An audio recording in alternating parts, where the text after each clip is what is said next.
আকৌ ব্যস্ত জুবিন গাৰ্গ নতুন সৃষ্টিৰে সংগীত জগতলৈ প্ৰত্যাৱৰ্তন জুবিনৰ ভ্ৰাম্যমান থিয়েটাৰৰ বাবে গীত গালে জুবিন গাৰ্গে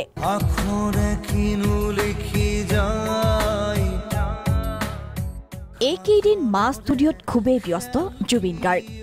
ভ্ৰাম্যমান থিয়েটাৰৰ বাবে গান ৰেকৰ্ডিঙত ব্যস্ত হৈ পৰিছে শিল্পীগৰাকী জুবিনৰ কণ্ঠত এইবাৰ জয়া নাই শেহতীয়াকৈ জুবিনে গালে আবাহন থিয়েটাৰৰ জয়মতীৰ গীত অজয় ফুকনৰ সংগীত পৰিচালনাৰে আবাহন থিয়েটাৰৰ জয়মতী নাটকৰ জয়া নাই গীতটোত কণ্ঠ নিগৰালে জুবিন গাৰ্গে আন এখন নাটক মধুবালাৰ বাবে গীত গালে কণ্ঠশিল্পীগৰাকীয়ে অতি শীঘ্ৰে মুক্তি পাব চিলা মা ষ্টুডিঅ'ত চলি আছে চিলাৰ কাম লকডাউনৰ সময়ছোৱাত জুবিনৰ অনন্য সৃষ্টি চিলা এতিয়া মুক্তিৰ পথত অজয় ফুকনৰ জীৱনমুখী গীত মাধৱী বৰুৱাৰ পোষ্টাৰ মুকলি কৰে জুবিনে মাধৱী বৰুৱাৰ অফিচিয়েল পোষ্টাৰ আৰু মাধৱী বৰুৱা বৰ্তমান সময়ত এই লকডাউনৰ সময়ত মহামাৰীৰ কৰোনা আতংকত সমগ্ৰ